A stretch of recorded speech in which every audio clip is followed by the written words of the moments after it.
Oke, siang ya kita membahas lagi cara kita membaca Al-Quran dengan terjemahannya ya. Kita ke surat Al-Baqarah 106 ya. Ayat yang kami nasak ya, atau kami jadikan lupa padanya, pasti kami ganti dengan yang lebih baik atau yang sebanding dengannya. Apakah engkau tidak mengetahui bahwa Allah Maha Kuasa atas sesuatu? Nah nih, kurung buka ini nggak ada ya. Kalau terjemahan pakai kurung buka ini yang nggak ada di ayat Arabnya nih ya, berarti sudah mengganti ini, mengganti terjemahannya atau merevisi terjemahannya. Kenapa orang Islam itu berkata kita tuh direvisi ya? Karena memang Indonesia kan mengalami revisi bahasa ya, dari bahasa jadul ya, itu kan mengalami revisi ya. Bahkan di seluruh dunia juga mengalami revisi antara perbedaan antara Tuhan dan Tuhan jadi dua. Gara-gara Sanskerta itu, padahal Tuhan itu kata-katanya cuma satu. Kalau jika dibacakan kepada manusia, pemiliknya manusia, berarti itu artinya Tuhannya itu Tuhan. Kalau dalam asli katanya agama, berarti Tuhannya itu ya Tuhan ya. Jadi nggak ada perbedaan antara kata Tuhan itu nggak ada gitu zaman dulu. Ya, berarti ini pernah diganti ya. Nasak ini apa? Ayat apa? Nasib apa? Sanad apa? Gimana? Kita coba nasak itu apa sih? Nasak menyalin. Ayat yang kami salin. Loh, katanya turun dari surga, kok disalin? Terus ayat yang kami tulis, berarti Allah yang nulis ini. Berarti benar ya, bukan turun dari langit ya, turun dari surga. Karena ada ayat yang mengatakan juga Allah mengajar dengan penanya. Pena kan pulpen, berarti nulis ya. Makanya yang ambigu nih, rancu. Turun apa tulis yang jelas? Masa Allah kok pimplang gini, aku bingung. Ya untung aku ini sudah murtad ya, gara-gara present prince yang kondak ini bisa stres ya ini memikirkannya ini. Kita lihat asli translate-nya ya. Kami tidak membatalkan. Oh, bukan tulis ya. Kami tidak membatalkan sesuatu ayat atau menjadikan lupa. Kami tidak mendatangkan sesuatu yang lebih baik darinya atau sesuatu yang serupa dengannya. Berarti Allah ini kalau ditulisan Google Translate-nya kok tidak mengganti ya. Lebih bagus itu daripada yang ditranslate ya. We do not abort it and first or make it forget. We bring something better than it or something similar to it. Do you know that God is capable of all things? Jadi kita tidak membuat suatu kata untuk dilupakan. Kami membawa sesuatu yang lebih baik atau sesuatu yang sama dengan itu. Do you know? Kamu tahu bahwa Tuhan mempunyai kemampuan untuk segalanya. Ayat yang kami buat ya, atau kami jadikan lupa. Gak ada kata manusia sini kan? Kami jadikan lupa katanya. Berarti maksudnya tuh lupanya di sini lupanya manusia ya, atau lupanya Allah ya. Apa Allah yang bikin orang tuh lupa akan ayat itu? Berarti Muhammad tuh dikasih kata-kata tulisan yang mungkin dalam kepala otaknya dia ya kan wahyu kan saya turun. Nah sini kan katanya menulis ya. Berarti Allah tuh menulis di otaknya Muhammad ya, mungkin ya, wahyunya itu ya, nggak turun dari surga masuk otaknya Muhammad, dan Muhammad tidak akan dibikin lupa ya, kalau ingat ya. Dan kami tidak menggantikannya dengan yang lebih baik atau yang sebanding ya. Apakah engkau tak mengetahui bahwa Allah Maha Kuasa akan segala itu? Mungkin gitu ya. Jadi wahyu itu turunnya kayak tulisan gitu mungkin ya, terus nulis nancep di otaknya Muhammad tuh keterekam gitu ya, mungkin ya, rekam ya dan membuat Muhammad tuh nggak lupa. Tapi kok aneh, Al-Quran kok membingungkan. ada yang Al-Qur'annya itu mengatakan babi itu haram ya, tapi kok ada yang mengatakan kalau atas apapun yang makanan disembelih dengan atas nama asma Allah atau makan dengan nama Allah aku jadi halal. Itu loh. Entahlah.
Oke, kita lihat di surat Al-Had ya 52.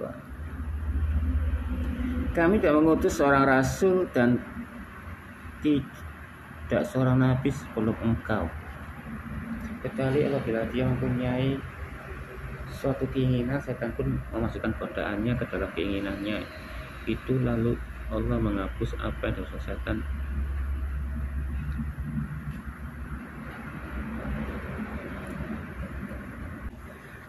Oh, ini sama yang tadi ya.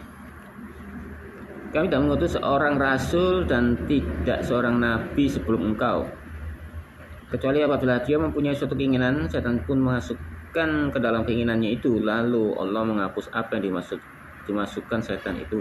Kemudian Allah memantapkan ayat-ayatnya ya.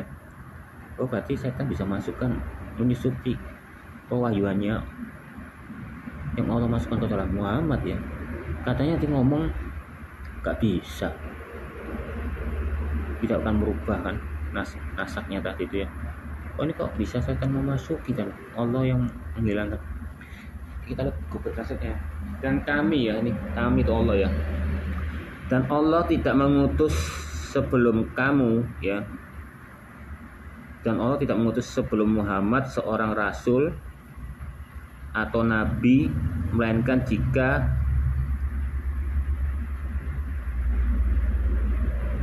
Allah menghendaki. Maka setan mengabulkan keinginannya, maka Allah membatalkan apa yang dilontarkan setan. Kemudian Allah akan menilai tanda-tandanya dan Allah Maha mengetahui. Dia ini siapa dia nih? Dia.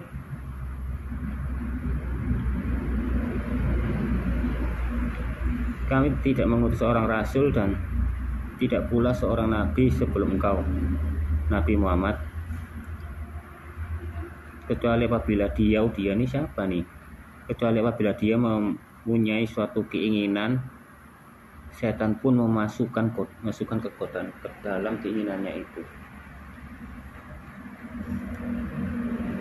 Dia ini mungkin Muhammad ya. Kecuali apabila Muhammad mempunyai suatu keinginan, setan pun memasukkan godaan-godaan ke dalam keinginannya itu. Lalu Allah menghapus apa yang dimasukkan setan itu. Kemudian Allah memantapkan ayat-ayatnya. Pasti dia ini Muhammad. Jadi gini, Allah tidak mengutuskan seorang rasul dan tidak pula seorang nabi ya sebelum Muhammad, kecuali apabila Muhammad mempunyai suatu keinginan ya. Setan pun memasukkan godaannya ke dalam keinginannya itu, lalu Allah menghapus apa yang dimasukkan setan. Dan Allah memantapkan ayat. Jadi wahyunya Muhammad itu sempat ya mau disabotase sama setan mungkin ya, dimasukkan entah goda-godaan atau ayat itu. Terus Allah menghapuskannya ya, yang dimasukkan setan itu. berarti otaknya Muhammad itu pengaruh setan. Tapi tetap katanya dihapus, tapi buktinya rancu. Oke, kita ke Al-Baqarah 143 ya.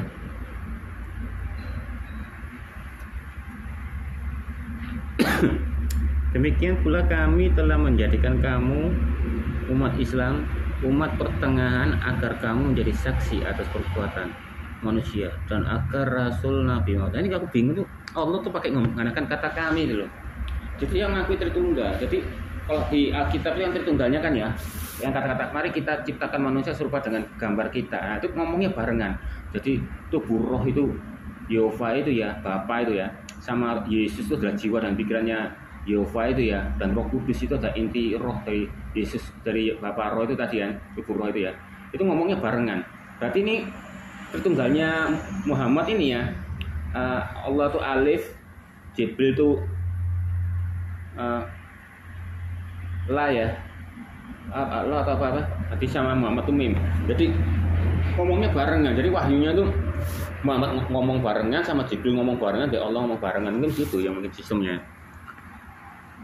Demikian pula kami telah menjadikan kamu umat Islam, umat pertengahan, agar kamu menjadi saksi atas perbuatan manusia dan agar Rasul Nabi Muhammad menjadi saksi atas perbuatan kamu.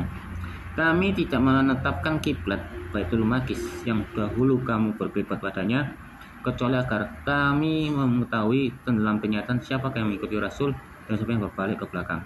Sesungguhnya perpindahan kiblat itu sangat berat. Enggak berat ini. Kalau di hadits mengatakan ya, kalau Muhammad ini ya, karena orang Yahudi itu nggak percaya ya, karena Muhammad ini kan pernah ditafsir di mana itu mau, jika kamu memang ada seorang nabi, kamu tidak akan berpikir tentang masalah seorang wanita dan harta. Nah itu satu. Yang kedua, Muhammad itu kan merasa nggak dipercayai. Akhirnya Ka'bah itu ya, yang asal mulanya menuju ke mana? Baitul Maqdis, dipindah arahnya ke arah lain. Jadi makanya ke arah barat. Jadi makanya semua orang Islam itu ke arah barat tuh ya karena gara-gara ini Ka'bah ini ya. Ya nggak tahu apakah Ka'bah itu menuju ke barat ya, atau memang sengaja diarahkan ke barat ya. Nah, itulah asal mula ceritanya tuh gitu. Sama Muhammad pura-pura buta huruf itu, dia tuh buat penyangkalan. Aku buta huruf gak bisa baca. Kok katamu aku ini seperti dongeng-dongeng terdahulu. Aku nyuri syair-syair belah bulan itu dari ini. Kau nyuduh aku kitab Thomas yang Isa Al-Masih membuat burung dari tanah dikasih nafas itu. Itu semua tiru-tiru semua, makanya dituduh Muhammad. Makanya dia ngomong, saya lu buta huruf gak bisa baca. Mana bisa aku? Nulis juga nggak bisa kok. Ini asli kok, dari Allahku sendiri yang menurunkannya. Jadi ibaratnya gitu taktiknya Muhammad tuh. Dari menurut logika, menurut alibi ya. Aku senang kalau ada orang punya alibi. Jadi aku buat menambah wawasanku untuk mengetahui seorang karakter. Ya karena saya ini orang introvert. Jadi saya tuh mengajari orang-orang itu, orang ini lagi suka sama cewek ini, caranya model gini, orang ini gini, aku suka mengajari orang. Demikian pula kami jadikan kamu bangsa yang sederhana untuk menjadi saksi bagi umat. Mengapa dia mengikuti Rasul, orang-orang yang berpaling pada dua badainya? Dan jika ia suatu kebanggaan, padahal yang memberi petunjuk kepada Allah itu baik. Badai. Makanya ini karena pada badai ini dengan kata kurung gini buka aja biar muslim itu bisa mengerti maksudnya. Makanya badainya dihilangi, diganti. Tambah bingung waktu ini orang muslim kok mengenakan let away, seperti orang bijak ya. Berbijaklah ya. We have made you a simple nation. Kami membuat kami negara yang sederhana, to be witness, untuk menjadi saksi to the people, untuk orang. Why does he follow this messenger? Kenapa dia mengikuti Nabi yang of this who turn, yang pada berbalik to this to heal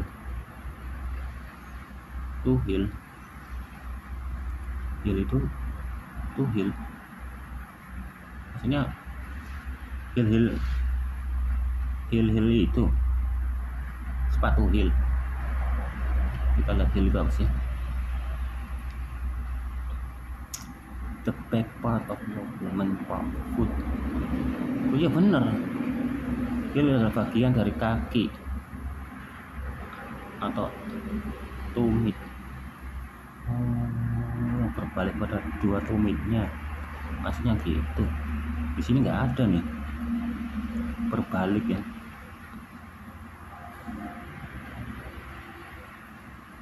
Wah, antik juga ya kata-katanya. Pas memerah susu dan otak ini untuk mengertinya. Coba kita bikin aja. Pelajari ini.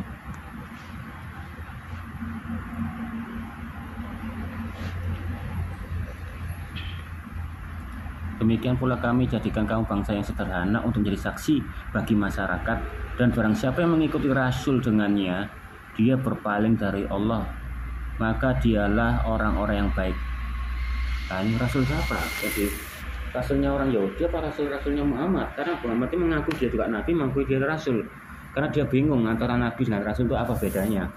Kalau Yahudi nggak mengakui Rasul, Yahudi itu Rasul itu tercipta karena Yesus itu adalah seorang nabi mengutus. Jadi rasul itu menurut logikaku yang diutus oleh nabi. Kalau nabi diutus oleh Yehova atau Tuhan, nah itu loh. Makanya di perpustakaan Yahudi nggak mengakui ada rasul dan tidak ada namanya rasul di situ, ya.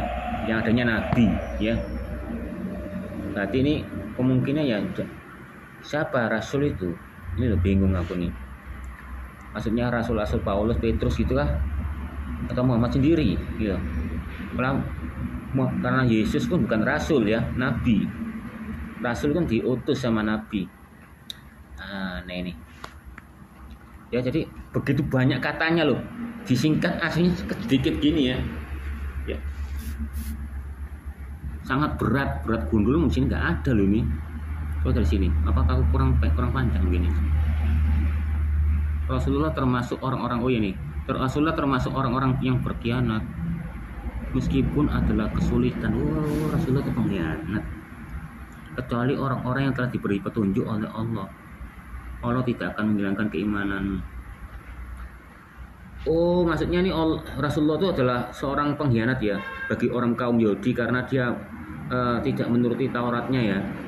Mungkin gitu gini. Tapi kecuali orang-orang yang telah diberi petunjuk ya, masih dia tuh Rasulullah berkhianat terhadap Taurat itu karena diberi petunjuk sama Allah ya. Dan Allah itu tidak akan menghilangkan keimananmu. Jadi orang yang mengikuti Muhammad yang jadi seorang pengkhianat ini ya terhadap Taurat ini nggak apa-apa. Itu berarti Allah tidak akan menghilangkan keimananmu terhadap itu ya. Luar biasa ini bos. The messenger is one of those who turn his heel, berbalik kepada dua tumitnya ya. Even if it hardship, except for those whom God has guided. Tuh, menolak apa yang Tuhan yang dia bimbing ya. God will not cause of faith. Kita akan menghilangkan iman yang terhilang ya. Indeed God is kind, merciful of the people.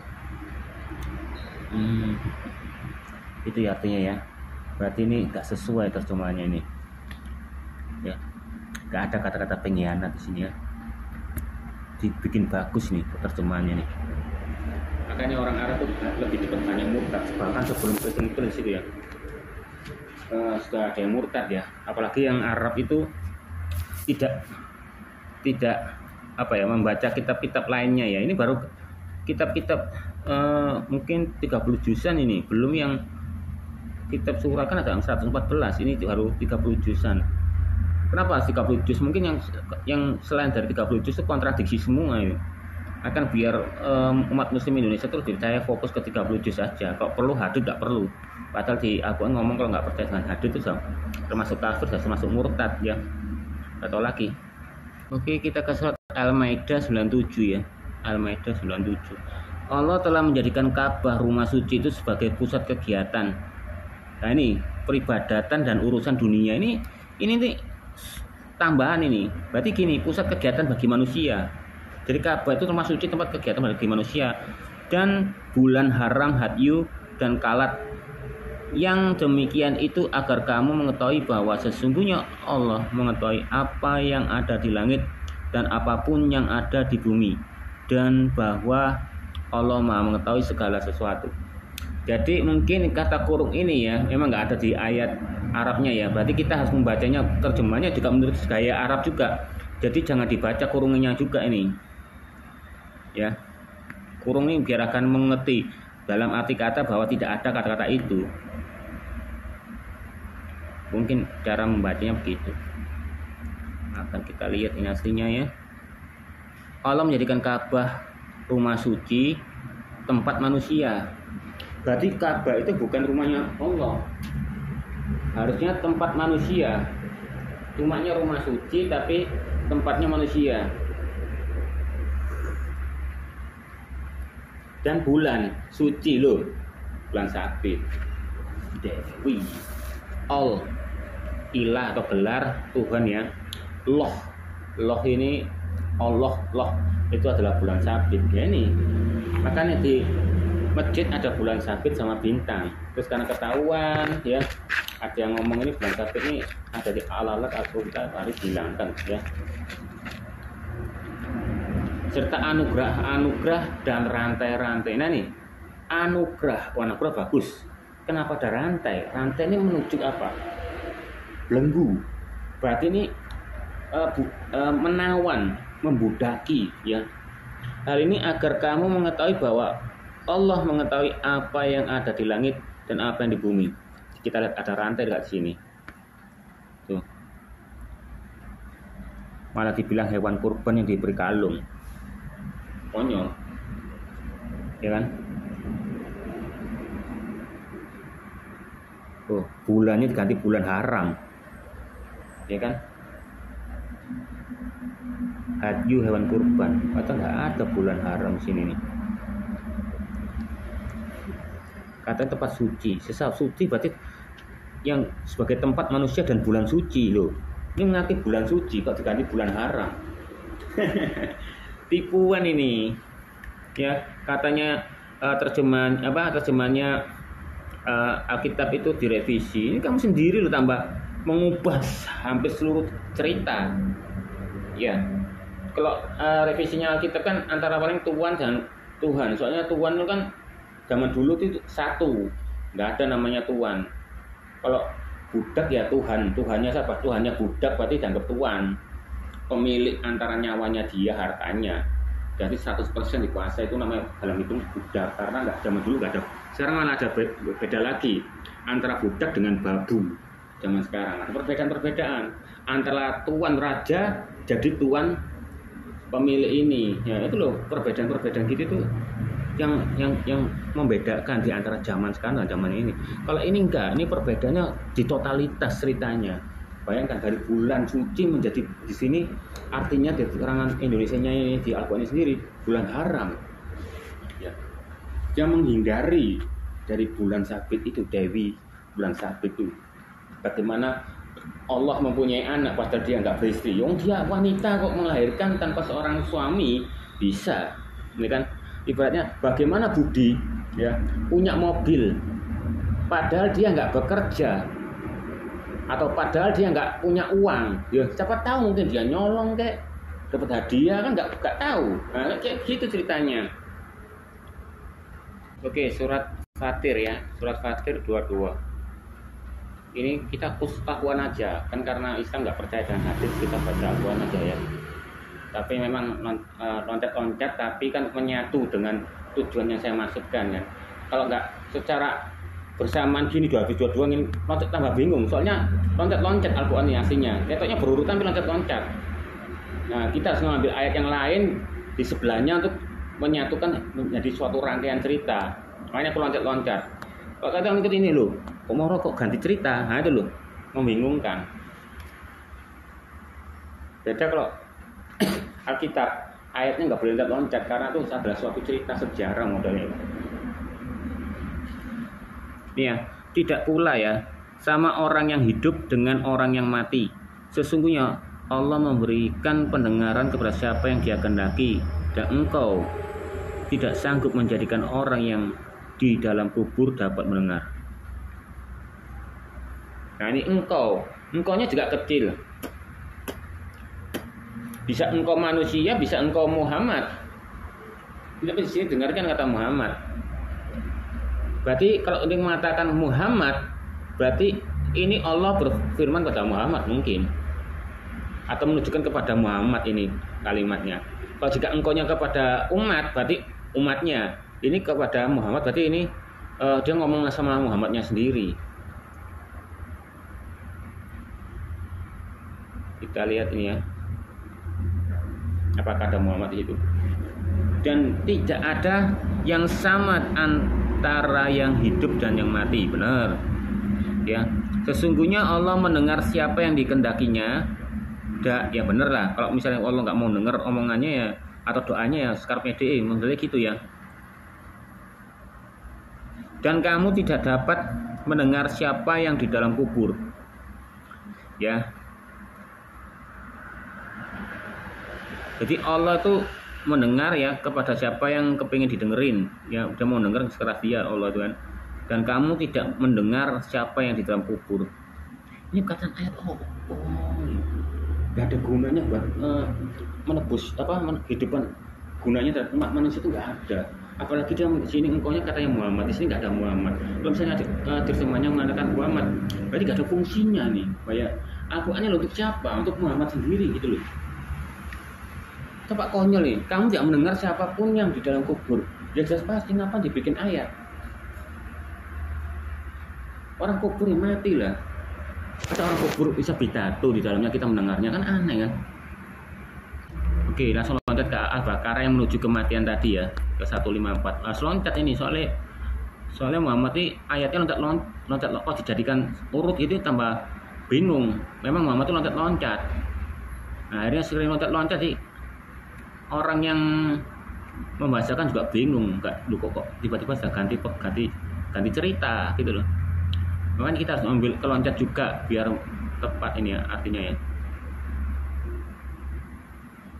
Janganlah kamu mengatakan bahwa orang-orang yang terbunuh di jalan Allah telah mati namun hidup, tapi kamu tak menyadarinya.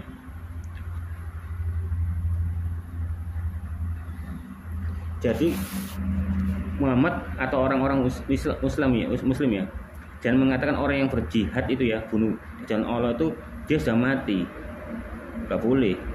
Dia tuh hidup itu ya, nggak tahu hidup maksudnya hidup apa ya, rohnya yang hidup atau gimana ya. Tapi kamu tidak menyadari, oh mungkin dia hidup aslinya, tapi matamu dibikin buta, mungkin kamu nggak sadar. Kayak Men in Black loh, Men in Black kan ibaratnya ada di sekitar manusia, kamu nggak menyadari itu, dan alien itu sudah ada di situ, tapi kamu nggak dibikin sama Men in Black itu, nggak sadar alien itu sudah ada. Mungkin ini model kayak gitu mungkin ya. Misalnya kan ini Al-Quran kan dongeng ya, kita juga ikut dongengnya dia ya. Caranya tuh kita ikut masuk pikirannya Muhammad ya, kalau anggap Muhammad ini dongeng, kita ikut dongeng juga sekalian. Nah, dan janganlah kamu mengatakan orang-orang yang gugur di jalan Allah bahwa mereka telah mati, padahal mereka itu hidup. Tuh, aneh kan? Kalau Alkitab ya, waktu Lazarus itu ya,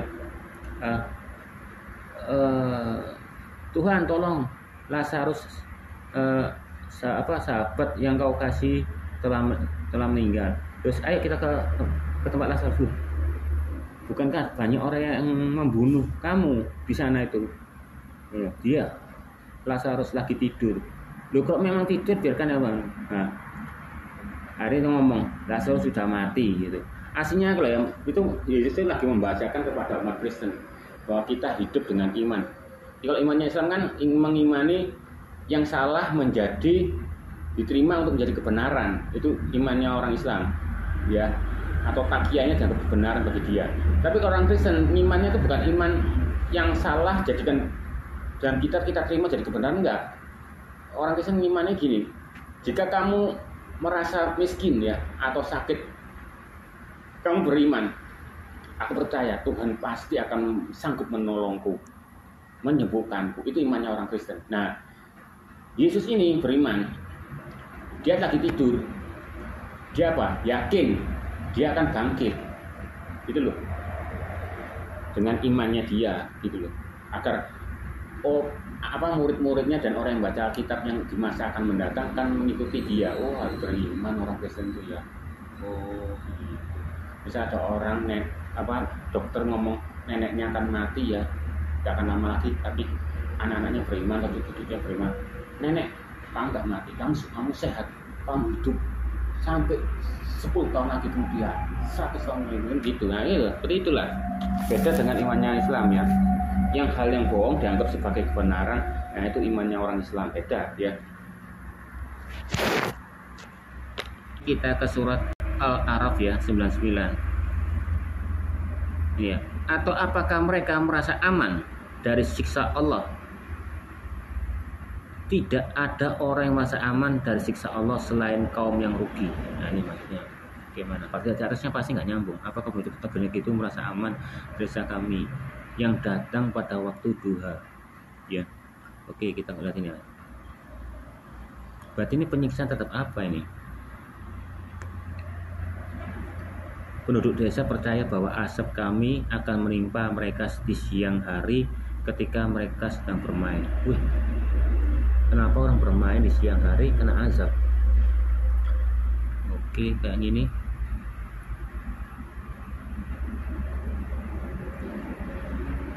Percayalah pada rencana Tuhan, karena tidak ada seorang pun yang bisa percaya pada rencana Tuhan. Loh, aneh ya.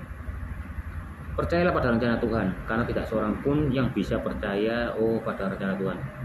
Jadi suruh percaya rencananya Tuhan ya, walaupun orang nggak percaya dengan rencananya Tuhan, kecuali orang-orang yang merugi. Jadi ibaratnya gitu. Yang ini, apakah penduduk desa merasa aman bahwa perlindungan kami akan diberikan kepada mereka pada malam hari ketika mereka tidur? Oh jadi ya, kan ada suatu cerita ya, orang Yahudi ini kan dijihati ya, kalau melihat di sejarahnya orang Yahudi, pustakaan Yahudi online ya,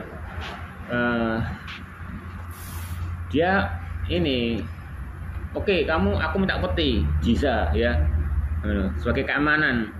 Tapi ternyata orang Yahudi itu gak aman, diganggui orang muslim yang lainnya ya, dicabuli dan sebagainya. Muhammad dengan enak ngomong gini, turun ayat. Nih, apakah penduduk desa merasa aman bahwa perlindungan kami yang diberikan kepada mereka pada malam hari ketika mereka tidur? Jadi suruh mikir ya, aku tuh gak bisa jaga terus pada malam hari, aku ya tidur ya, apalagi kamu juga tidur gitu, ibaratnya gitu. Berarti jangan mengharapkan keamanan. Jadi ibaratnya kalau kamu makir ya sepeda terus tapi cepat dicolong, loh aku jangan makir, bayar. Lu kan bayar orang, lu kan ada lomba sama pasangan kita, ya, ibaratnya,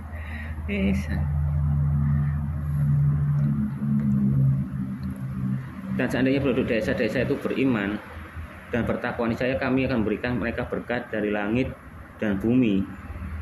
Namun mereka mengingkari, maka kami rebut mereka dari usaha apa yang mereka usahakan. Loh, jadi gini.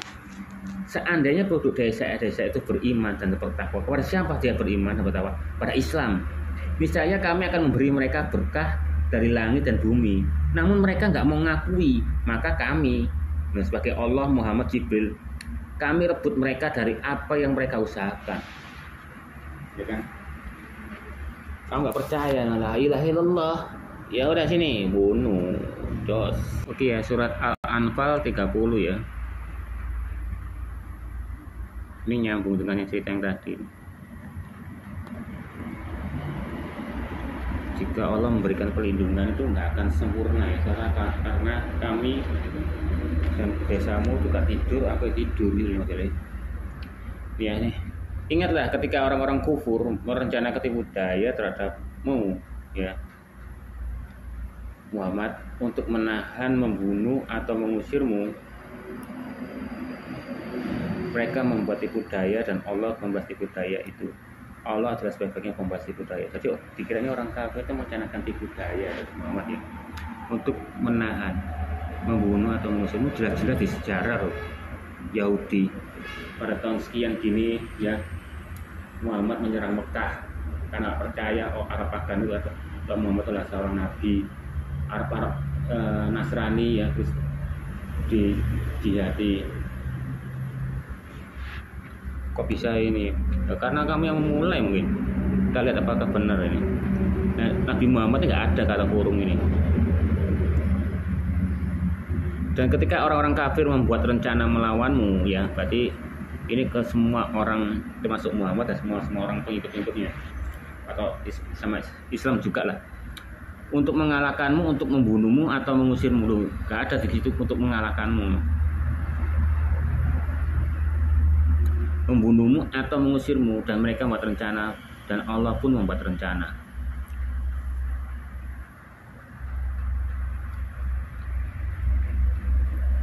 Bahasa Inggris sih?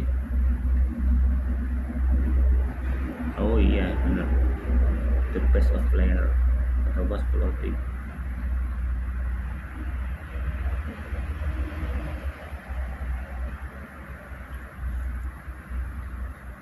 Defeat you or kill, expel you, and they were plotting on Allah was plotting.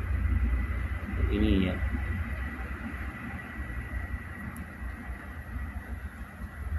Jadi itu flash planner ya, tipu daya. Jadi jika orang membuat tipu daya ya, maka Allah juga akan membuat tipu daya itu ya. Jadi sini tulis membalas ya. Jadi bukan membalas. Aslinya ini Allah membuat tipu daya ya. Dan Allah adalah sebaik-baik the best planner ya. Adalah sebuah tipu daya yang terbaik. Jadi membalas ini, Allah membalas ini nggak ada. Jadi Allah membuat tipu daya. Allah adalah tipu daya yang terbaik ya.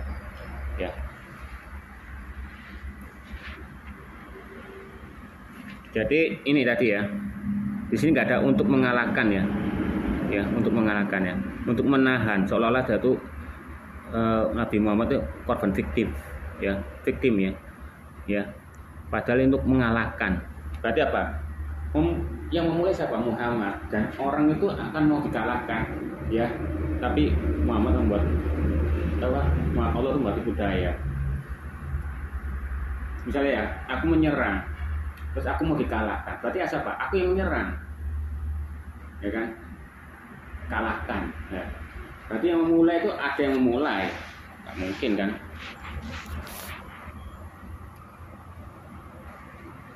Oke, surat Yunus ya, 21 ya. Apabila kami, ini Allah ya, memberikan suatu rahmat kepada manusia, setelah bencana menimpa mereka, ya, mereka segera melakukan segala tipu daya, ya, ayat kami. Kenapa Allah tuh harus mengatakan kami ya? Ya karena itu tadi, Allah tuh alif, lam itu Jibril, mim itu Muhammad ya. Jadi ngomongnya barengan ya. Jadi Muhammad itu setara dengan Allah. Makanya Nabi Zuma ya mengatakan Muhammad itu adalah Allah. Karena Muhammad menyamakan dirinya sebagai Allah ya. Makanya dia ikut mengatakan kami. Jadi mengambil andil setara gitu. Jadi Allah ngomong berarti Muhammad ikut ngomong. Karena ada kata kami itu, ya kan? Bahkan Jibril bilang kepada Muhammad baginda. Itu hanya ngeles itu. Baginda itu artinya apa? Raja, tuan. Tuan ke zaman dulu belum ada sang sekerta.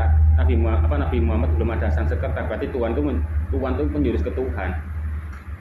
Karena dia membicarakan masalah agama.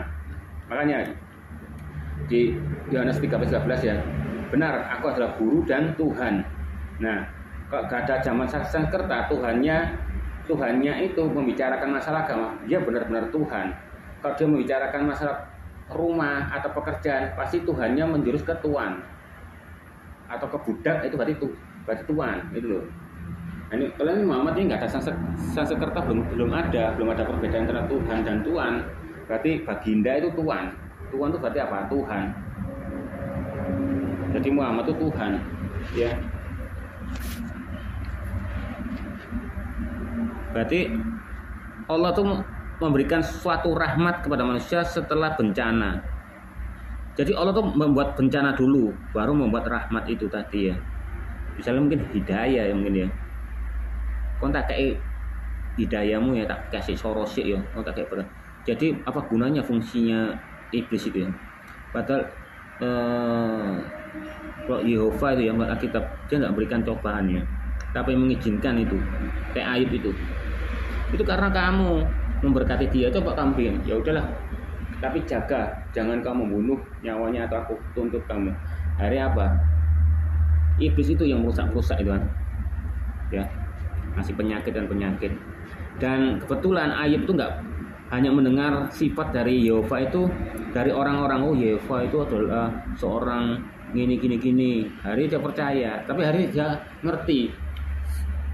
Dia bilang gini, dahulu aku mendengar tentang dirimu Yehova, sifatmu seperti ini, tapi aku melihat sendiri bahwa kamu tuh bukannya memberi dan mengambil lagi, itu bukan sifatmu, tapi kamu memberi, tapi iblis yang mencurinya. Baru dia sadar, dari itu dia mengalami kebangunan rohani itu tadi, yaitu keselamatan hidup itu tadi, gitu loh.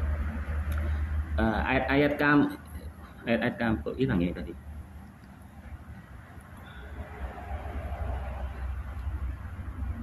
Ya, dan ketika kami rasakan rahmat kepada manusia setelah kesusahan yang melimpahkan mereka, lihatlah mereka bersekongkol melawan wahyu kami. Oh, jadi orang ini ya, manusia ini ya, sudah dikasih kesusahan ya, kan ini ya, setelah kesusahan ya. Rahmatnya itu setelah kesusahan, berarti susah dulu baru dikasih rahmat.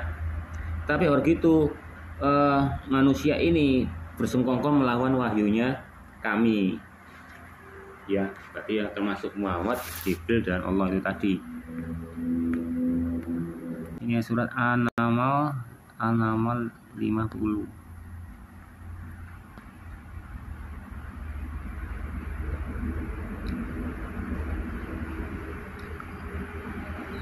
Mereka membuat tipu daya dan kami pun menyusun tipu daya, sedangkan mereka tidak sadar.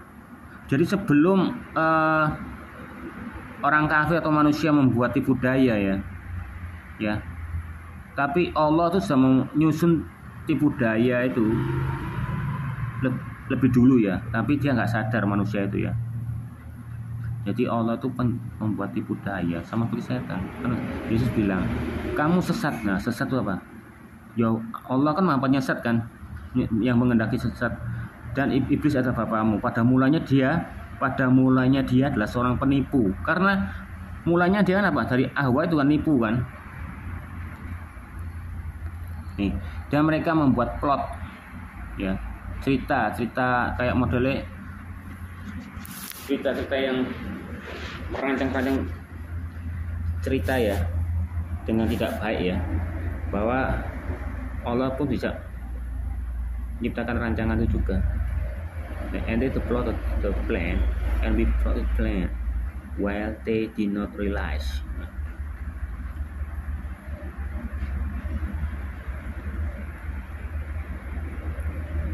Oke, betul itu. Coba Malaysia. Kalau Malaysia tetap tipu daya ya. Berarti plotnya itu menuju hal yang jelek ya, bahasa Inggrisnya itu. Dan mereka membuat tipu daya dan kami membuat tipu daya, sedang mereka tak menyadarinya. Jadi itu tadi ya, jadi Allah itu membuat tipu daya. Kalau migraine. Oke, kita ke surat Ar-Ra'd ya. Ar-Ra'd 42.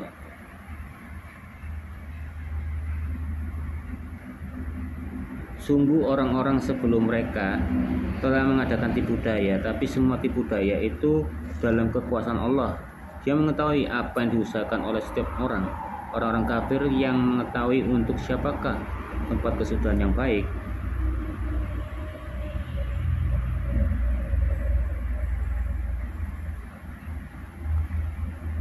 dan orang-orang yang sebelum mereka bersengkongkol, maka kepunyaan Allah lah segala yang merencanakan. Oh, jadi apa yang mereka bersengkongkol ya untuk membuat tipu daya itu, sebetulnya tipu daya itu Allah yang merencanakan lewat manusia itu. Jadi Allah lah penyebab semua yang rancangan-rancangan jelek oleh manusia itu dirancangannya Allah, kepunyaannya Allah, Allah yang membuatnya. Jadi bukan mengizinkan ya, itu mentakdirkan itu. Berarti Allah pelaku utamanya, bukan setan, bukan iblis yang merencanakan rancangan-rancangan jahat. Ini Allah yang merancangkan. Makanya kalau di Al-Quran ngomong iblis diciptakan, berarti Allah itu merencanakan kejahatan, makanya iblis diciptakan. Nah kalau Yehova, dia tidak merancangkan membuat iblis, dia merancangkan malaikat. Ya, Lucifer itu adalah bintang, ya, bintang fajar, karena dia kedudukannya waktu itu lebih tinggi daripada Mikael, karena dia adalah malaikat penyembah puji-pujian, ya, dan dia perawakannya lebih bagus dari Mikael. Mikael kan malaikat perang, ya. Tapi sayangnya dia ya mempunyai kehendak free will seperti manusia, makanya dia melakukan kudeta, ingin sama seperti Yehova, makanya dia diusir ya. Menurut logikaku ya, waktu diusir dia jatuh bagaikan bintang. Aku menurut logikaku, berarti waktu zaman dinosaurus itu diserang dengan jatuh meteor-meteor itu, aku yakin itu pasti Lucifer itu dan anak buah-buahnya itu jatuh. Jadi hebatnya ya, seolah-olah Yehova ditipu ya. Masa enggak kok menciptakan Lucifer sih? Kalau memang dia hebat, kenapa enggak usah diciptakan aja? Memang sesuai rencananya dia. Dia ingin membuat manusia ya untuk menemani kehidupannya ya, karena mungkin Yehova itu mungkin sepi ya, nggak peduli lah. Memang orang masuk neraka nggak apa-apa, ada orang masuk, yang penting ada yang masuk surga. Nah, dia tetap menciptakan Lucifer ini, gitu loh. Sekaligus waktu dia sadar Lucifer itu jatuh, nah manusia juga akan dikeluarkan kan. Makanya lihat buah ara itu, makanya kenapa buah ara diizinkan biar Adam dan Hawa itu keluar dari Taman Eden dan anaknya menguasai bumi. Karena apa? Pada saat itu Lucifer menguasai bumi kan, jatuh ke turun bumi kan, daripada bumi jatuh ke tangan iblis, lebih baik dia manusia terkirim. Jadi strateginya Yehova tuh canggih loh. Baru itu sekaligus Lucifer jatuh jadi meteor itu, dinosaurus banyak yang mati kena meteor itu. Jadi waktu Adam dan Hawa itu, ya aku yakin pasti menurut logikaku ya, dia itu nggak akan diserang oleh dinosaurus itu, gitu loh. Menurut logikaku sendiri ya. Kamu cari di dunia manapun ya, nggak ada seperti ini. Soalnya kadang-kadang ya teman-teman saya ya bilang, kamu kok pikirmu gitu ya terhadap Tuhan. Agak sempet mikir gini. Aku bahkan pernah ngomong, kamu pernah mikir gini? Nggak pernah ya. Aneh pikiranmu, gitu loh. Bahkan ada orang bilang, yang bisa memahami pikiranmu tuh sopo ya, kok aneh gitu. Nah itulah. Dan aku juga menurut logikaku, benua ya, Antartika itu ya, itu adalah air bah yang dipadatkan oleh Yehova ini. Jadi diambil ya, dialirkan ya, dan dibekukan itu. Dan aku yakin ya, 100% benua Antartika itu es semua. Berarti air yang telah beku itu, kalau jika itu hancur, maka akan menjadi luap air laut itu akan menjadi setara dengan air bah. Itu menurut keyakinan, logikaku. Kamu cari di dunia manapun nggak ada yang berlogika. Aku sudah berlogika itu sudah saya share itu tahun 5 tahun yang lalu, 6 tahun yang lalu, ya. Itu menurut logikaku. Jadi ya, waktu iblis diusir ya, otomatis gelarnya itu ya sebagai bintang fajar itu hilang. Digantilah Yesus itu, bintang fajar yang gemerlap, yang tidak akan pernah padam. Sama seperti Yesus menjadi anak manusia, pengganti Adam yang telah gagal. Nah, Yesus melakukan hukum Taurat itu ya. Dia membuktikan bahwa Yehova itu tubuh roh ini loh. Yang katanya kamu hukumku, Tauratmu kamu susah untuk kamu lakukan. Aku praktekkan diri, aku coba untuk diriku sendiri. Aku bisa kok lulus, ditampar gak membalas apapun kok lulus ya. Bahkan aku juga mengorbankan nyawaku untuk kamu. Gitu loh. Kurang apa? Makanya Daniel ngomong, siapakah anak manusia itu sehingga kamu tinggikan? Kenapa kok kamu jadi manusia? Ya, sehingga manusia ditinggikan. Kok nggak mau meninggikan malaikat-malaikat aja atau siapa? Kok hingga manusia yang kamu tinggikan, ya anak-anak manusia ini, keturunan-keturunan Adam, kamu tinggikan melalui kamu jadi inkarnasi manusia untuk menebus dosa itu loh. Sehingga kami itu kok dianggap seperti kayak mulia gitu loh. Padahal kita tuh jahat gitu loh. Nah itulah. Berarti Yesus pengorbanannya itu hanya bukan penebus dosa saja, sama membuktikan loh. Yehova, tubuh roh ya, maksudnya ya. Aku kirimkan jiwaku nih, jiwaku aja lah. Aku jadikan manusia inkarnasi, aku lakukan. Karena tubuhku roh ini nggak cukup masuk ke manusia, nggak bisa. Karena bumi itu ada tumpuan kakiku, yang bisa dikirim apa? Jiwanya, pikirannya. Yehova ini tubuh rohnya tuh masuk. Nah, sekaligus nebus dosa, sekaligus dia membuktikan ini loh, hukum Taurat aku lakukan, terbukti aku bisa. Nah, berarti kamu apa? Hanya alasan manusia itu kamu tak bisa. Karena aku pikir ya memang susah loh hukum Taurat itu. Kamu melihat ini ya, kamu berpikir porno gitu kan, itu dosa. Nah dosanya Alkitab tuh beda dengan dosanya orang Islam. Islam dosanya harus dihitungi berapa ini dosanya berat, kecil, bahkan seperti hitung-hitungan duit. Kalau di Alkitab dosanya itu sama, itu yang membuat hatiku gelisah. Karena kamu, misalnya kamu contoh ya, kamu berdosa menjelek-jelekan orang, fitnah orang, itu setara dengan membunuh. Nah itu, makanya orang yang fitnah rajamlah dia dengan batu. Ya, makanya korban bakaran itu hanya menebus dosa yang ringan-ringan, dosa yang tidak disengaja. Tapi kalau dosa yang disengaja seperti membunuh, direncanakan, itu dirajam batu. Itu. Nah, jadi dari situ kita lihat ya, bisa membedakan. Berarti rancangan-rancangan Allah jelek, sudah dirancangkan jelek. Bahkan tipu daya sesat itu semua Allah yang melakukan. Bahkan ini ada ngomong ya, apa yang dilakukan oleh manusia itu membuat suatu strategi hal yang kotor, itu Allah yang sudah membuat rencana itu dan diberikan kepada manusia itu tadi untuk disegala dikerjakan. Tapi apa gunanya setan itu? Ya. Tapi kalau di Alkitab, kalau rencana jahat itu bukan dari setan. Aku mengakui iblis itu bodoh.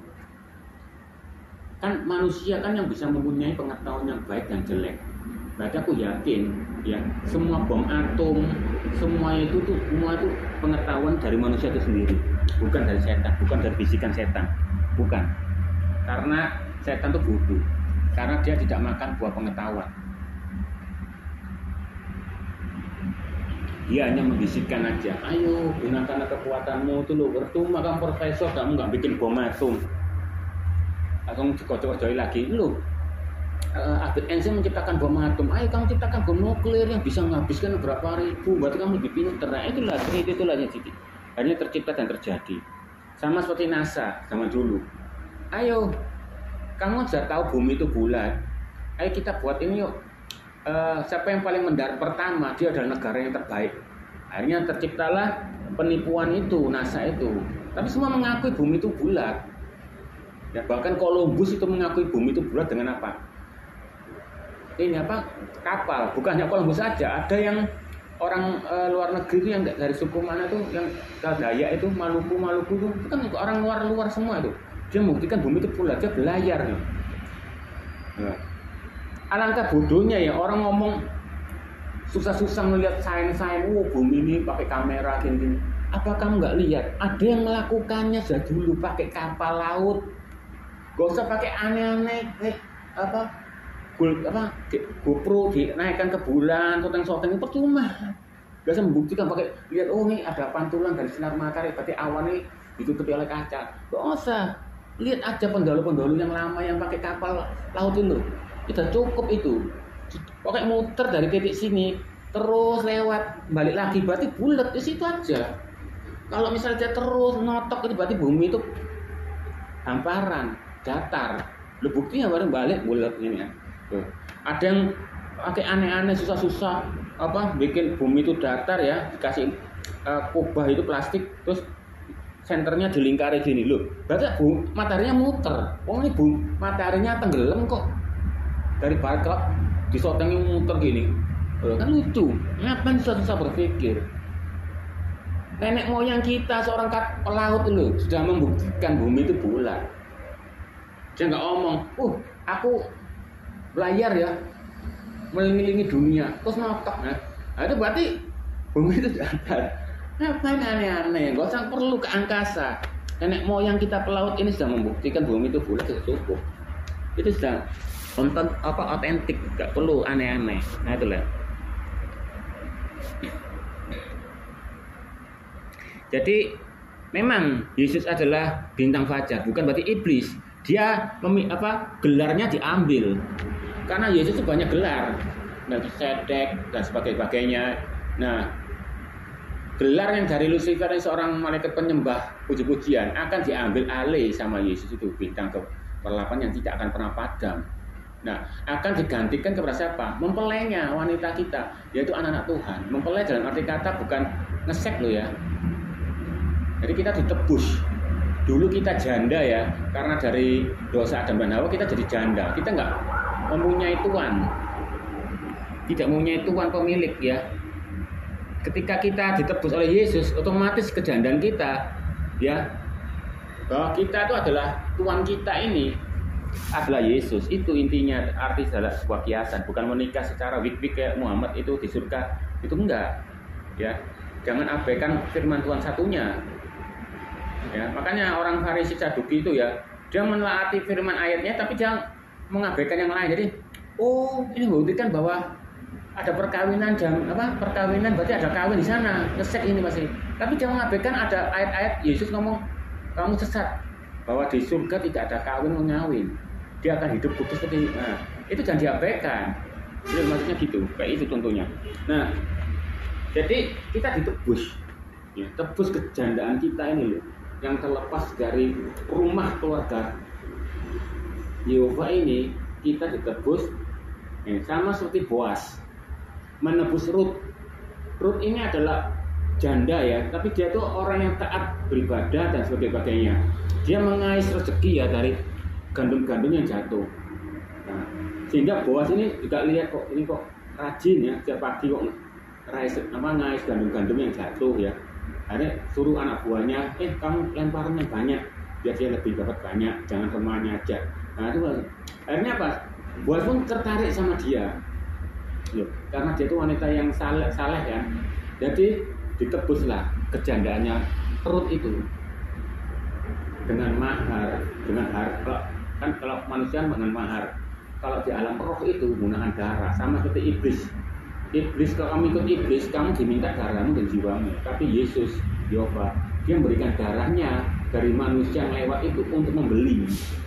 Kalau dia nggak jadi manusia, bagaimana dia membeli dengan darah? Nah, makanya dengan darah itu dan jiwanya.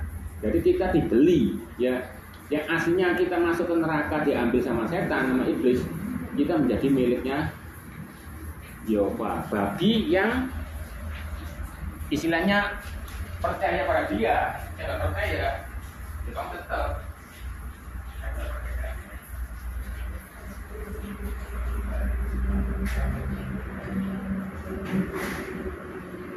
Jadi itu ya maksudnya ya. Kenapa Yesus kok jadi manusia ya? Karena itu. Karena korban tebus dosa itu korban bakaran aja ya pakai hewan. Jantan, Yesus juga jantan. Ada tubuhnya. Apakah Yehova nggak mampu menjelma jadi manusia? Mampu, tapi tetap aja dia bukan 100% Tuhan. Dia 100% manusia.